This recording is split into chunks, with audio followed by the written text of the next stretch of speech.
Inú odò wo la fẹ́ dọ̀hún lásì báyìí o. Kò rún ni ó mà wá ń dòyìn ká ni. Ọ̀rọ̀ àwọn báńdíìtì yìí, màmá adetoun wọ́n jáde o. Tani Olohun òun náà jáde o. Kí ni wọ́n jáde lé lórí? Màmá adetoun jáde lórí Penkelemesi Adelabu pẹ̀lú ẹbí rẹ̀ tí àwọn báńdíìtì tí wọ́n kó ní àná. Bákan náà Tani Olohun jáde lórí immigration officers táwọn báńdíìtì tí wọ́n àtáàkì yìí pé tí àwọn báńdíìtì bá lè àtáàkì irú àwọn báwọn yẹn tí wọ́n níbọn tí wọ́n ná ohun ìjà ogun lọ́wọ́, mélòó wa ni àwa ará ìlú tá ò ní ohun ìjà ogun, tá à níbọn, tá à ní ohun kan tá lè fi defend ara wa tí ò sí nonsense fún wa, mélòó wa ni àwa. Ibi tí Nàìjíríà wa ń lọ báyìí ó wá ti wá di àpérò báyìí. Ẹ jẹ́ ká dìjọ pérò, ẹ jẹ́ àjọ sọ sí o, kí ni ọ̀nà àbáyọ? Ẹ̀yin ọ̀jọ̀gbọ́n gbogbo àwa ọmọ Nàìjíríà, kí ni ọ̀nà àbáyọ? Ibo inú odò wo la fẹ́ dọ̀hún lásì báyìí? Tí àwọn báńdíìtì tí wọ́n lè wọ orílẹ̀-èdè Nàìjíríà níbikíbi tó bá wù wọ́n lórílẹ̀-èdè Nàìjíríà tó dẹ̀ sí pé ó yẹ dúró ń bẹ̀ yẹn, ẹ rí pé wọ́n ti wá di nǹkan mọ́ wa lọ́wọ́ báyìí. Ẹ bá mi share fídíò yìí o. Ẹ jẹ́ kí gbogbo ènìyàn kó rí fídíò yìí ká dìjọ sọ sí ní comment section pé kí ni ọ̀nà àbáyọ. Ẹ jẹ́ ká gbọ́ ohun tí màmá adetoun sọ àti Tani Olohun. Ẹ ṣé, ó yá lókè bẹ̀rù. Which account we won't write this one? First of all, hello fellow citizens of Nigeria. My name remains just Adetoun. So it's like these bandits, they have changed strategy. It's like they want to do refund and exchange. Those children where they carry for bush, it's like they want to refund them in exchange for, because what am I hearing? What am I hearing? Say the chief of Olokuku land, Ọba Okuku land fúnra, Okuku biribiri eye ọdún tó lò nínú ìjọba kò fún wa ní iná. The only thing where you achieve na advice, and the advice is when you are going out, off your freezer. That is the only thing where the man, when we take Sabian, Minister of Interior, when they do passport, when we take Sabian, we say, before you close and open it, you can get your Nigerian passport within a twinkle of an eye. Now, the thing where we take know the minister, Kayamo, we say, airport is looking more beautiful, services are more effective.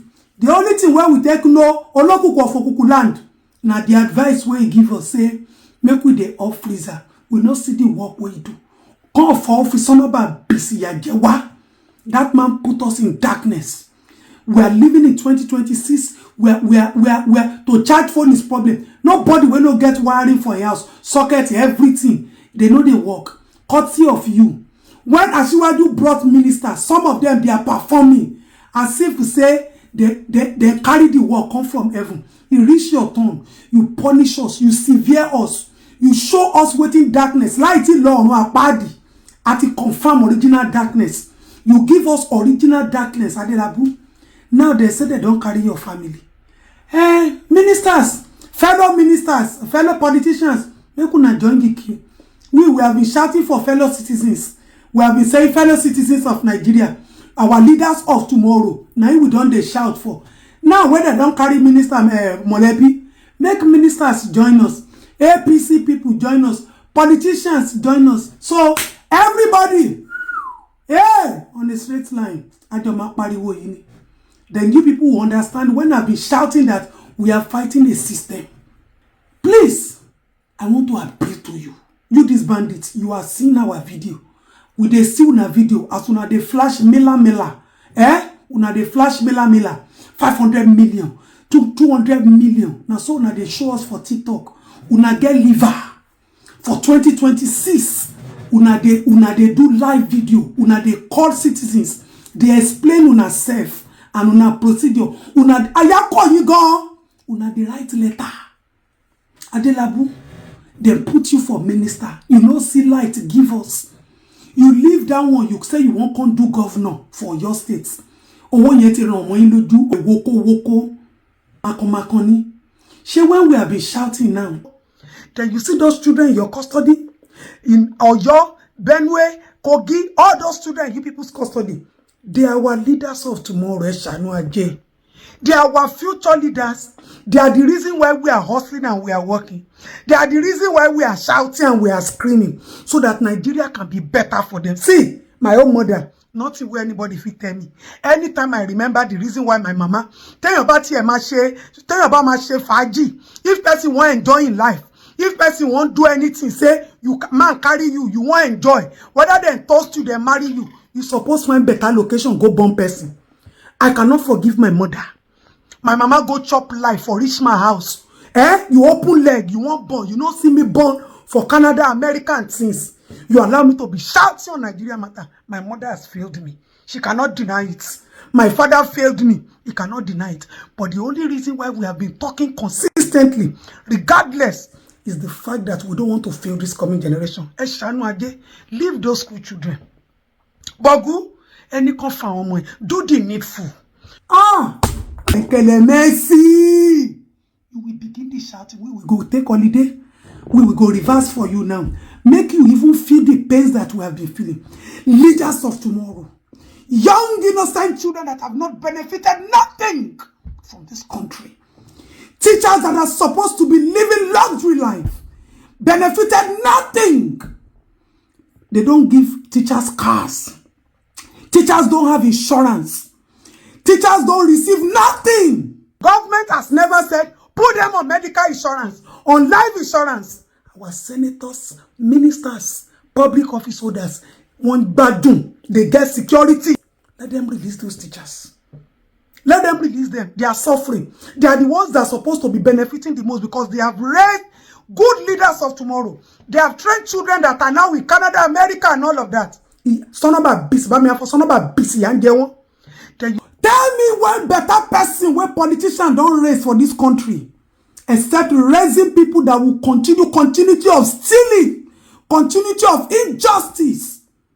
You just said them give teacher houses before. Bandits. Housing estates, then they share them, then they give each other. Teachers have been suffering the longest in this country.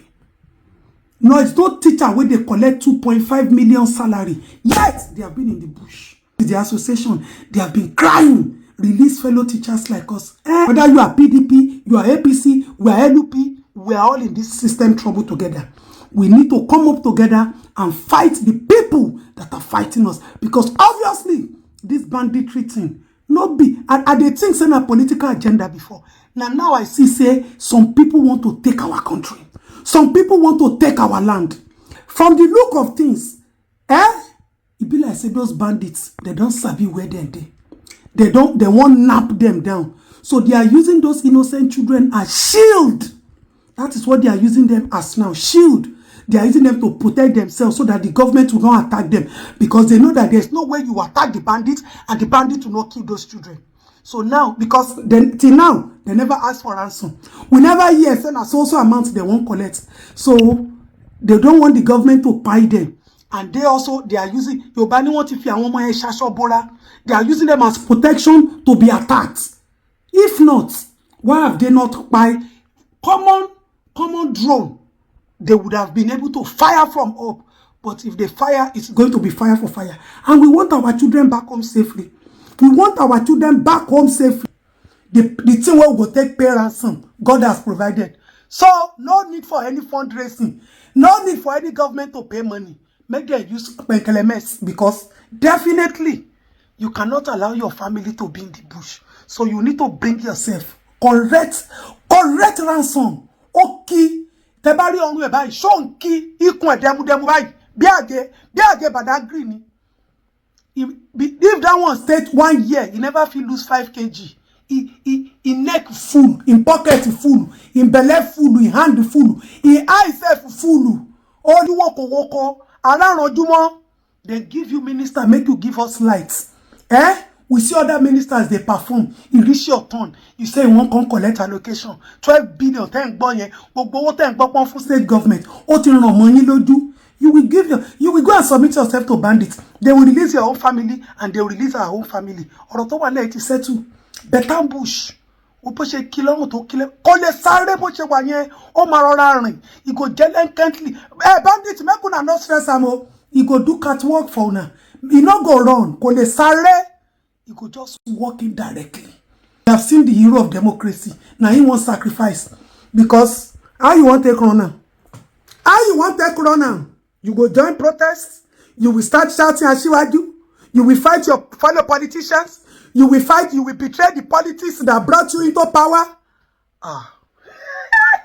Ìrandíran yín ló ti ń jẹun jọba. Issue wáyé ó ní kú. The kind money wey they want. Tọ́n bá béèrè owó ọ̀nà rẹ̀ torí tó bá sówó lọ́wọ́ ẹ̀ ó ní jáde kó lọ election for this country.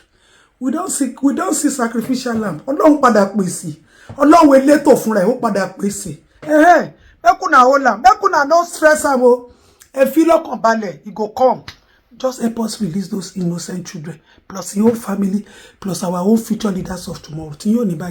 Of us now, we go bite the presidency together. You say not be only citizens now. You don't be citizens. Maybe I want you release those innocent children. At least we don't see what we go fit take parents. Oh, Wulo. Light, you know, give us. You carry kokoro eye, you won't go do governor or just state. So, go and submit yourself to the bandits. Let the bandits release your own family and the other children. Situation to balance.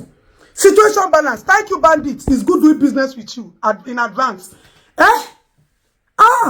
Ó padà kan èmi, ó padà kan ìwọ. So ẹkún ya jọ máa sún ni ariwo ya jọ máa pa. Kábíyèsí Olódùmarè, kábíyèsí fa kí ogbó ìlúfẹ́ wa káàkiri àgbálá ayé. Wàhálà wá dé báyìí o. Ogun wọlé, ogun gbébọn o. Ogun ti wọlé, ogun ti gbébọn o. Ní òní fẹ́yìn tẹ́ bá ti gbọ́ láàárọ̀ òní àwọn agbébọn ya wọ immigration office nílùú Ògbómọ̀ṣọ́. Wọ́n sì wọbẹ̀. Wọ́n sì kó gbogbo nǹkan tí wọ́n fi ń ṣọ́ra.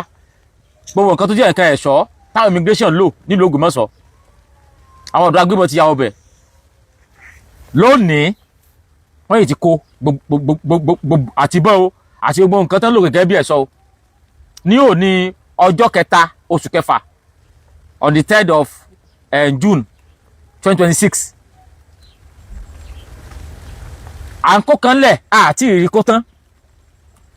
Ọ̀tọ̀ ní ti àwọn ọmọ tí wọ́n jí kó l'Ògbómọ̀ṣọ́. Wọ́n tún ti wá gbé àbúrò Adélabú ìyàwó rẹ̀ àtàwọn ọmọ wọ́n jí gbé ní Ìbàdàn. Lónìí kan náà wọ́n tún ti wọ immigration office l'Ògbómọ̀ṣọ́. Wọ́n kó gbogbo tán ta mọ́ra. Ṣé rí pé ogun ti wọlé, ogun ti gbé mọ́ báyìí. Ogun ti yọ̀dá o. Ó ti dẹ̀gun ẹni ogun bá pa àpagbé. Ẹ̀yin ìjọba wa sílẹ̀ ń gbìyànjú. Èmi ò rí gbìyànjú yín wá o. Immigration office wọ́n lọ báyìí. Wọ́n ti kó bọ́n. Bóyá àwọn ọ̀dọ́ agbébọn, bóyá wọn ò léèyàn kó bọ́n fún wọn mọ́ ni, kò yé mi. Bóyá àwọn tó sponsor wọn ò fẹ́ sponsor wọn mọ́ ni, kò yé mi. Wọ́n ti lọ kó bọ́n immigration office. Tí a mọ̀ pé polisi yẹn ní òkú lọ́la. Nígbà bá dọ̀là wọ́n tó lọ polisi yẹn wọ́n lọ kó bọ́n. Tó bá yá wọ́n mọ̀ lọ àmì bàràkì. Àwọn tá a ní wọ́n sọ wa tí wọ́n gbé mọ̀ dání tán wà fully armed. Bandit ń lọ ọ̀dọ̀ wọn, àwọn agbébọn ń lọ ọ̀dọ̀ wọn. Wọ́n wọlé tí wọ́n gbàbọn, wọ́n lọ́wọ́ wọn. Ká tó wá láwa yọ àwọn aráàlú lásán tá àti ẹ̀ níbọn tá à ní kankan. Ọbọ̀ la fẹ́ bá yàrá já báyìí. Irú ìlú wo la wà yìí? Nígbà wo nílẹ̀ Yorùbá di rádaràdà báyìí? Nígbà wo ni gbogbo rádaràdà òfò yìí ti wà bẹ̀rẹ̀ náà?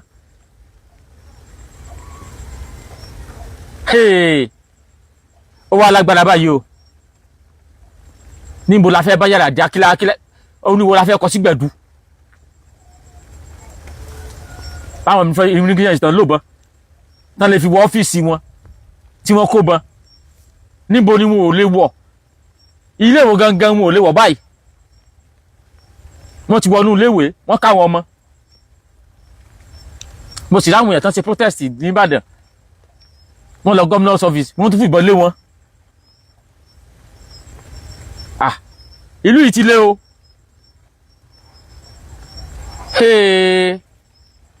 Àti ìwà ẹdúró náà. Kí ni ìjọba fẹ́ ṣe lórí ọ̀rọ̀ Ògbómọ̀ṣọ́ gan-an? Lórí ọ̀rọ̀ Ògbómọ̀ṣọ́ particularly. Wọ́n káwọn ọmọ bíi 42 lọ. Wọ́n tún lọ military office, wọ́n tún lọ kó bọ́n. So àwọn tí ń rìn káàkiri nínú ìlú Ògbómọ̀ṣọ́ gan wọn ò safe. Kéṣì ẹ̀ là ń wí, ṣé tí Ìbàdàn gan safe? Wàá fi bí mo ti ṣe dáwọn kan lórí mídíà.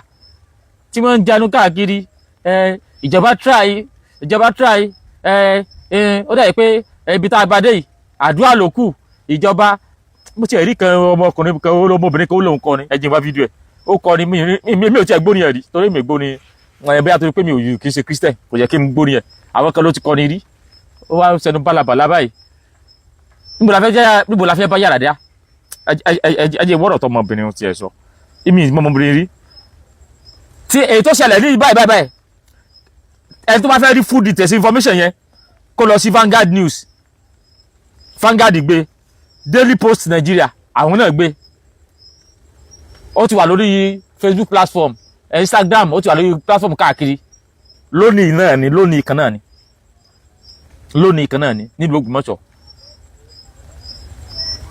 àwọn èèyàn dẹ̀ protest so dájúdájú àwọn tó ní káwọn mọ́mọ́ lọ léèwé wọ́n mọ tó ṣẹlẹ̀ gangan ní káwọn mọ́mọ́ lọ léèwé wọ́n mọ̀ kò léwu